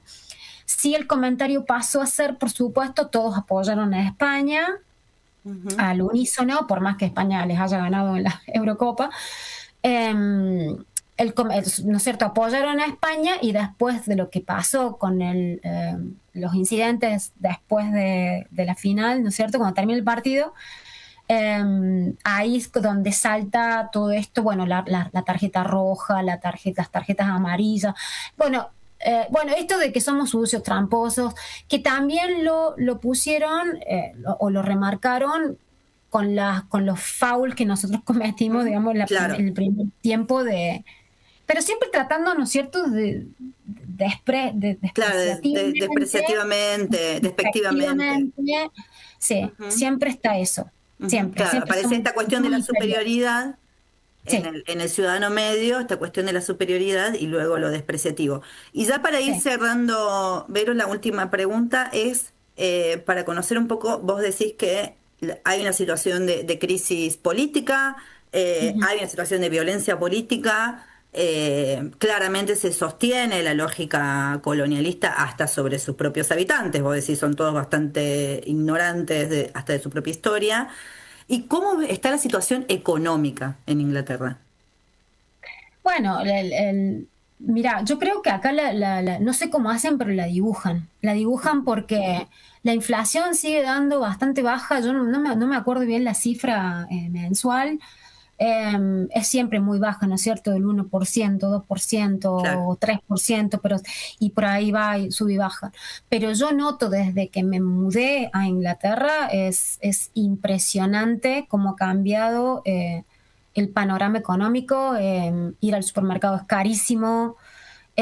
Pasa que ahora tenés que ir a diferentes opciones, o sea, yo antes iba a un solo supermercado, compraba todo ahí, listo, volví a casa. Ahora tenés que ir a comprar en uno que te da descuento ciertos productos. en los productos de limpieza que por ahí a uno no le importa si son de segunda mano, ¿viste? Los compras en un lugar más barato. O sea, empezás a tener estas estrategias de consumo, digamos, para no gastar tanto, porque los precios son increíbles. También el tema de la ropa, es bastante cara la ropa, ¿no es cierto?, de buena calidad. Siempre tenés opciones de segunda mano, ¿no es cierto? Acá hay esta cosa que en Argentina por ahí se está empezando a conocer, creo que siempre ha estado, pero bueno, con más fuerza ahora, que es comprar segunda mano, ¿no es cierto? Las ferias. Acá se llaman las charity shops, y vos vas a ver que hay, depende de dónde te localices, ¿no es cierto? En el norte de Inglaterra es muy, muy pobre, más al norte. Por eso, políticamente incluso eso impacta en cómo votan. Siempre votan más a candidatos de derecha. O sea, los sectores más pobres votan derecha. Sí, sí, porque el chivo expiatorio es la inmigración, ¿no es cierto? Por eso fue tan exitoso el Brexit. También se votó en esas áreas, ganó el Brexit por una amplia mayoría, también por una cuestión etaria. Los mayores de 50 tendieron a votar por el Brexit, tienden a votar por el Partido Conservador o Reforma. Ahora es Reforma que está, ¿no es cierto?, subiendo en las encuestas, que es de terror. Entonces, bueno, esto que te contaba de las tiendas de caridad, hay pueblos enteros que vos vas, digamos, a caminar, ¿no es cierto? Se ve mucha pobreza, mucha drogadicción, y está lleno de estas tiendas de caridad. O sea, no hay otra alternativa más que la tienda de segunda mano. Claro. Entonces no tenés grandes tiendas de ropa, qué sé yo, como cuando vas a Londres, que es, por supuesto, es otro mundo. Londres es completamente otra historia. Pero bueno, en Londres el problema está con quien es el mayor de Londres, que es un musulmán. Claro. Y que por eso hay un sentido general, hay como una animosidad contra Londres de ciertos actores de la derecha que ni siquiera no te recomiendan ir a Londres, ¿no es cierto? Porque Londres representa, es una ciudad tomada por los musulmanes. Es una locura, es una teoría conspirativa ridícula, pero eso es lo que la gente piensa. Y bueno, entonces la situación económica está todo como muy complicado, digamos. Los sueldos son bajísimos. Mi sueldo es un sueldo que siempre estamos arañando, estar por debajo del sueldo básico, ¿no es cierto? Claro, claro. Por eso el primer ministro ahora ha dicho que, bueno, que el sector de las personas que cuidan otras personas debería ser uno de los privilegiados. Veremos qué sucede. Pero la situación es bastante... Es compleja como en cualquier parte del mundo, creo yo, que estamos todos... O sea, no escapa a cualquier situación del mundo, pero también da cuenta de que es un modelo y es un sistema... que ya también viene en picada y no puede resolver las cuestiones internas. Bueno, te agradecemos muchísimo, Vero, y siempre seguiremos exigiendo que las Malvinas sean argentinas. Por supuesto. Beso grande desde acá. Beso. Informe de pájaros. Alas abiertas, sobre la política, la economía y la cultura.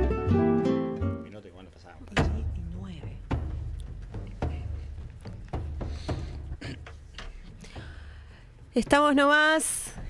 Muchas gracias por todo este laburo también, Sol, que nos trajo acá a Verónica López, doctora en semiótica, para explicarnos sobre lo que fue la campaña anti-argentina. Y conocer un poquito más de Inglaterra, ¿no? La verdad que a medida que lo íbamos nuevamente escuchando al reportaje, me parece que deja datos significativos de lo que implica para un pueblo vivir en el corazón mismo del capitalismo. Sí, sin duda. Yo creo que hoy todos los temas fueron completamente relacionados, desde el algoritmo que nos traía Jorge Kreines, acá la entrevista con Rocco Carbone y todo el análisis coyuntural que hay atrás de los medios, la comunicación, la inteligencia artificial también, ¿no? Tan instalada en el lenguaje, en la semiótica. Y eso, la verdad, que nos lleva también a otro tema de la coyuntura actual, que es que es cómo estamos, ¿no? Cómo un laburante llega a fin de mes y cómo subsistimos, ¿no? Con créditos, sacando préstamos. Es parte de lo que muchas de las familias argentinas hoy están endeudadas. Millones de personas con una mora superior a los 90 días, cosa que hace décadas no ocurre en la Argentina. Y cuando vos mirás el mapa de quiénes son los acreedores de las familias, aparece un nombre que los argentinos y argentinas conocen de sobra, y te diría que los latinoamericanos, porque hablamos de algo que está presente en 18 países, que hoy ya no es una empresa argentina, aunque fue fundada acá, y hablamos de Mercado Libre, Mercado Pago. Yo les voy a traer un nombre que no es muy conocido, y es el de Walter Levach. Walter Levach es el abuelo de Marcos Galperín. Su padre era Ernesto Galperín, y creó Walter Levach, yo entiendo que es el apellido materno, digamos, de abuelo por parte de la madre, lleva otro apellido. Creó en 1941, hace 85 años, la Sociedad Anónima de Exportaciones Argentinas, SADESA. Es una curtiembre, trabajan cuero, procesan cuero, y si vos googleas en las noticias de estos días, te vas a encontrar con que están en un procedimiento preventivo de crisis, SADESA, en la provincia de Santa Fe. Tiene 400 empleados, supo tener 2.000, y un procedimiento de crisis que tiene más de un año, desde marzo del año pasado. Lo que quieren hacer es cerrar la planta acá, relocalizar la producción en Tailandia o en Vietnam, y desde ahí venderle las marcas a las que ellos abastecen, que son Nike, Adidas, Ralph Lauren, por ejemplo, marcas que utilizan cuero en sus productos. ¿Por qué traemos una empresa distinta para hablar de Mercado Pago? Porque hay un mito que hay que desterrarlo de entrada para hablar de Marcos Galperín, que es el mito del pibe creativo, capaz, que hizo en un garage una empresa que hoy es la de mayor valuación de América Latina. Y la verdad que no es cierto. Mercado Libre fue fundada el 2 de agosto de 1999, hace 27 años y 9 días exactamente, y se calcula que invirtió $1 millón en ese momento. ¿De quién? De la familia. Claro. La familia de SADESA, justamente, la de los cueros, las que hoy con este modelo que el nieto del fundador apoya, están por cerrar la empresa acá porque no les es redituable, porque no les cierran los números. Claro, ellos no sufren las consecuencias, la pagan los laburantes. Es importante lo que traes, Pablo, porque contradice completamente el discurso de derecha, este discurso estadounidense de la teoría del desarrollo, ¿no? Como el Fordismo también, que poniendo tu propia empresa vas a ser millonario, y eso es mentira. Marcos Galperín, 2003, se asocia con eBay.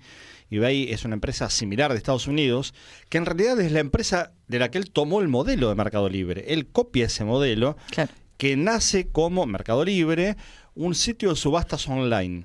Y el primer producto que ponen a la venta, que no se vendió nunca, era un juego de, esto parece algo de color, un juego de palos de golf del propio Marcos Galperín. Que no se vendió finalmente, claro, era casi simbólico que estuviera ahí. Un Galperín que es economista de formación, que había trabajado en la década del 90 en YPF, en la YPF privatizada, y que después hizo un MBA, un máster de negocios en la Universidad de Stanford, en Estados Unidos. Vino con la idea copiada, no es un gran genio Galperín, claro, y en ese garage de Saavedra, donde tenía las oficinas SADESA, efectivamente usaron una parte del estacionamiento para armar la primera oficina, pero lejos de ese mito de que eran unos pibes sin mango que crearon una idea revolucionaria, copiaron algo que ya funcionaba. En 2003 eBay se familiariza con ellos y es uno de los principales inversores externos en el momento en que empieza a escalar esto, porque lo que es Mercado Libre fundamentalmente es un negocio financiero. Y después se le suma el negocio de datos. El negocio de los datos, por eso la palabra algoritmo que usaste para vincular me parece que viene en todos los temas que hoy se trataron en Informe Pájaros. Ellos también laburan con el algoritmo.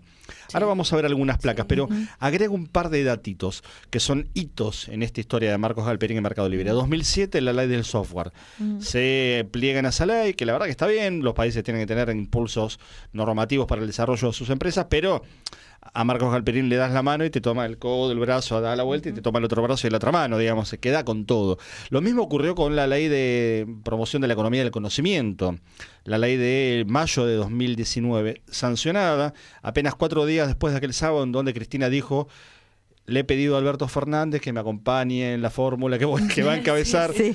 ¿Se acuerdan, no? Ese día de mayo de 2019. Bueno, 4 días después se sanciona la Ley de Economía del Conocimiento y Marcos Galperín, con Mercado Libre, es el principal beneficiario. Para datos, antes de las placas, miren el número de este año. En los primeros 6 meses de este año tuvo exenciones por ganancias de 43.000 millones de pesos. Claro. Y exenciones por contribuciones sociales, aportes patronales, cargas y demás, por otros 19.000 millones de pesos. Pasado a dólares, hablamos que con la nuestra Galperín se ahorró este año 42 millones de dólares. Se calcula que son unos 100 millones por año. Si tomás del 2020, que la ley entró en vigencia hoy, son cerca de 700 millones de dólares que Galperín sumó a su patrimonio para una empresa que lo que hace es cobrarles a unos y a otros, los vendedores y los compradores, en Mercado Libre. Años después suma Mercado Pago. Y Mercado Pago son las placas que ahora vamos a empezar a ver, porque ahí está la clave de lo que está pasando ahora. Todo salta hace algunos días, cuando en realidad el tema viene teniendo varios meses, con usuarios que denuncian que tienen tasas de hasta el 800% anual. Impagables. Absolutamente impagables, absolutamente usurarias. ¿Y dónde está la clave en esto? Si quieren, vamos a ir compartiendo las placas, Pablo. ¿Dónde está la clave de todo esto? En la regulación o en la falta de regulación. Mercado Pago no es un banco, pero presta dinero. La letra chica detrás de los créditos y las tasas que pagan sus usuarios. ¿Dónde está esa letra chica? No es muy difícil encontrarla, ¿eh? Tenés que meterte en mercadopago.com, scrollear hasta abajo y ahí quédate, porque en la última placa te lo voy a mostrar puntualmente qué es lo que dice el propio Mercado Pago acerca de sí mismo, cómo se autopercibe. La propia empresa lo reconoce. Mercado Pago dice que no está autorizado por el Banco Central a operar como entidad financiera. Y agrega algo más. Los fondos de sus cuentas de pago no son depósitos bancarios ni cuentan con las garantías previstas para los depósitos en entidades financieras. ¿Qué quiere decir con esto? Si mañana Galperín se levanta cruzado desde su casa de Uruguay y desde su oficina en Uruguay, porque Mercado Libre tiene la sede en una dirección de Montevideo, en Uruguay, se levanta cruzado y dice, no le devuelvo nada a nadie, no le podés reclamar a nadie, a nadie, porque si el banco X, cualquiera, quiebra, ¿sabés quién responde? El Banco Central, de alguna manera. Bueno, Mercado Pago, nadie responde por Mercado Pago. ¿Quiénes se joden? Los usuarios. Bueno, vamos viendo, y ahí, por supuesto, hoy con todo el nivel de endeudamiento es un gran problema. Que no sea un banco no significa que esté fuera del sistema. Y acá aparece, si querés, la trampita. Mercado Libre SRL, que es la sociedad que está detrás de Mercado Pago, figura ante el Banco Central como proveedor no financiero de crédito. Es decir, ya el sistema estipula un resquicio legal por donde se metió para, por ejemplo, ofrecer financiamiento bajo un régimen específico. Lo primero que hicieron fue una tarjeta para los compradores y vendedores de Mercado Libre. Y después aparece, como tenían tanta guita, empezaron a prestarla. Esta es la historia del capitalismo. Lo que pasa que en algún momento el capitalismo ordenó todo esto y creó bancos. Bueno, acá hay un banco por fuera del sistema bancario. Mercado Pago dejó de ser solamente una billetera porque hoy permite pagar y transferir dinero, invertir, obtener préstamos, financiar consumos, acceder a tarjeta de crédito y también se convirtió esta billetera en una puerta de entrada al crédito. Esto de invertir es un detalle, ojo con esto, porque alguna gente dice, che, tengo, no sé, vamos a poner una cifra, 100.000 pesos. Mercado Pago, Mercado Libre, Galperín y su gente juegan con esa guita en la timba financiera, en acciones, lo que fuera, y mañana tenés 98.000. Bueno, vos invertiste, le diste la letra chica, bueno, jodete, tenés 98, ¿viste? Vos perdés como pierde él, bueno, creés que vos perdés como él no pierde nunca, definitivamente. Se va a asegurar no perder. Exactamente. El crédito, claro, y acá aparece el gran problema de este tiempo, Sol, Luana. En 2 clics, agarramos el teléfono y en 2 clics tenemos guita fresca en el acto, es una cosa tremenda. Ya no hace falta ir al banco, desde la pantalla, solicitud, aprobación, dinero disponible. La tecnología hizo que sea mucho más rápido acceder al crédito y, por supuesto, hay una pregunta que no puede quedar afuera de esta velocidad. ¿Cuánto cuesta ese dinero? Bueno, a Sol por ahí le cuesta el 300%. A ella, que es más joven, qué sé yo, le cuesta el 430. Y a mí me cuesta el 720, qué sé yo. Digamos, no es igual para todo el mundo. Sí. Depende de la cara, ¿eh? De tu cara me suena, tu tasa también.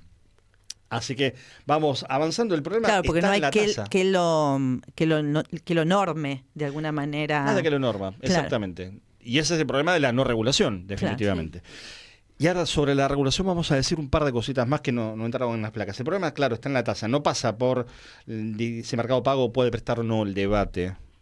Efectivamente ya presta, pero puede hacerlo bajo el régimen que alcanzan los proveedores no financieros de crédito.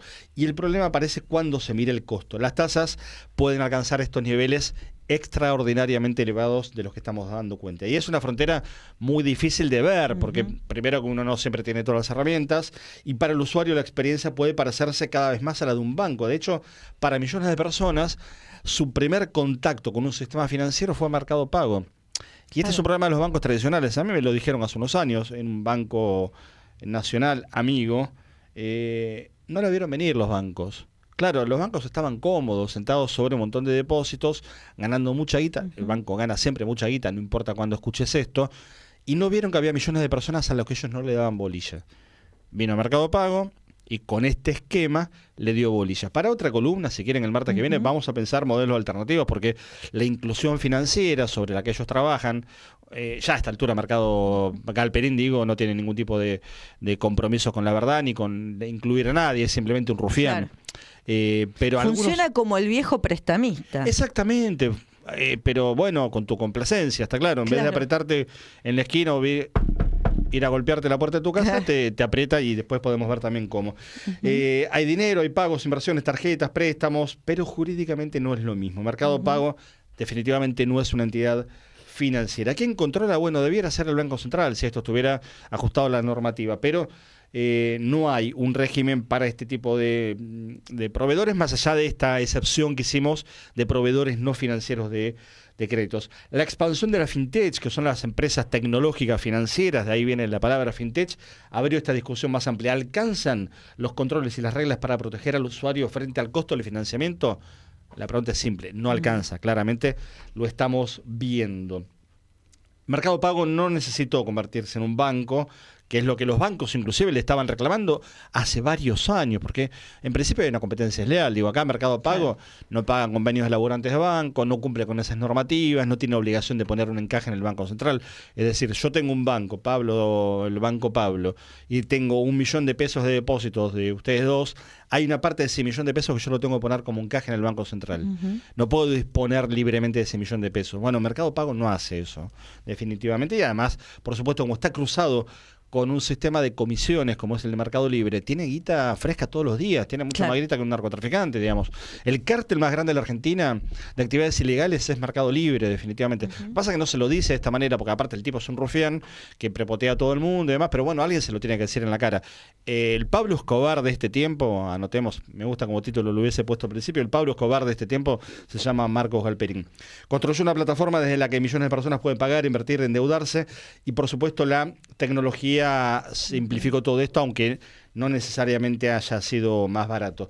No es un banco, es algo diferente, es una plataforma, por eso la pregunta no es si puede prestar dinero, ya lo habíamos hecho esta pregunta, sino cuánto termina pagando quien necesita ese dinero, y ahí está la letra chica. Y cerramos con la placa que te vas a encontrar si vos scrolleas para abajo en Mercado Pago. Mercado Pago ofrece servicios, y no está autorizado por el Banco Central.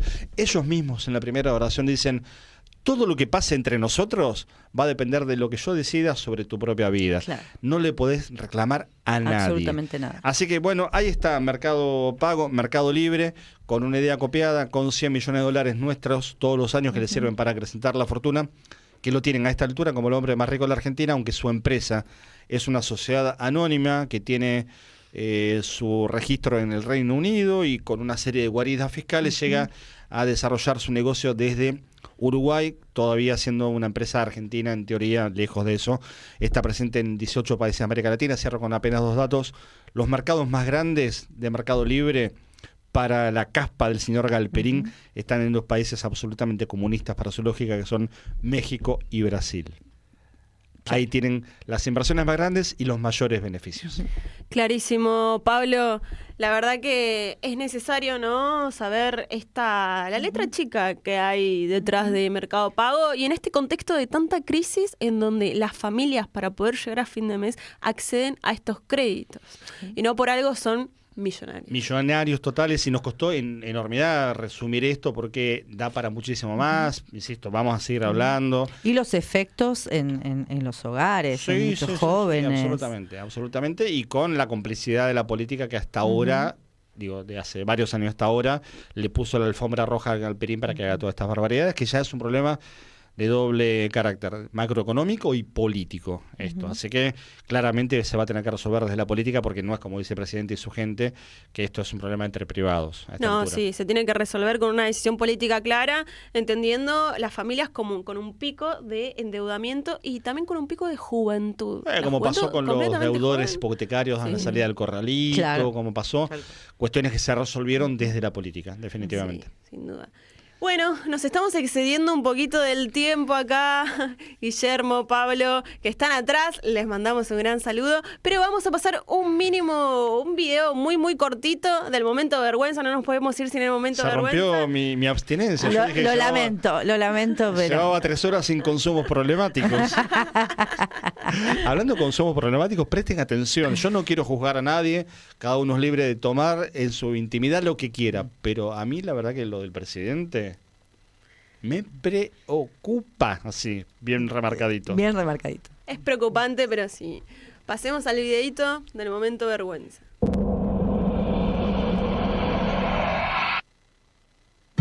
Ha quedado afuera Petro, así es que digamos, y nosotros seguimos triunfando no solo en Argentina, sino en todo el continente. Se probó nuevamente que el socialismo no funciona. Nosotros estamos dispuestos a colaborar con un pueblo hermano como Colombia, y en especial con alguien como el Tigre, con quien tengo una relación tan buena.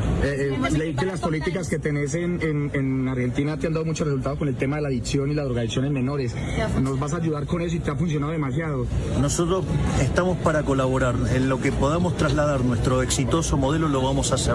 ¿El Tigre y el León rugen? Así es, estamos rugiendo fuerte.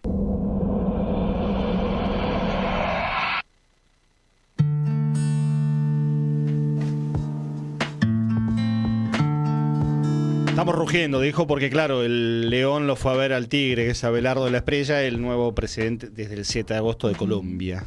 Pueblo hermano, le dice ahora. La verdad que preocupa muchísimo el estado de Javier Milei y cómo se encuentra a llevar adelante estas relaciones diplomáticas, ¿no? Como ha pasado en Brasil. Pueblo hermano ahora con el ultraderechista. Podría haberlo ido a visitar antes, porque vieron que en Brasil ayudó a bajar el apoyo de su amigo. Si iba antes a Colombia, por ahí teníamos alguna esperanza. Pero yo la verdad que estoy preocupado en serio, porque quién gobierna este país ya lo sabemos, pero que no es el presidente, está más que claro. Claramente que no es el presidente. La vicepresidenta está peleada. La hermana viaja con él y le cambia los pañales, no sé qué le cambia. Y después el resto, ¿quién gobierna? No, Peter Lamelas. Sí. No, en estas condiciones no puede decidir ni si toma café o té con leche. Sí, claro.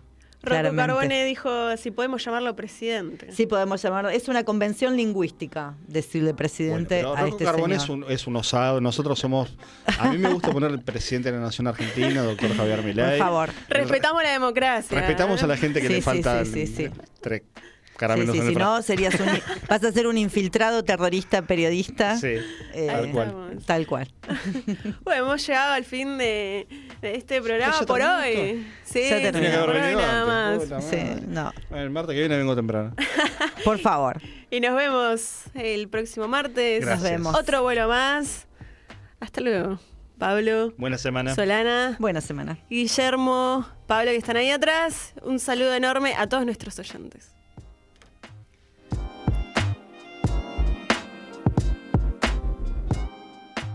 Comienzo.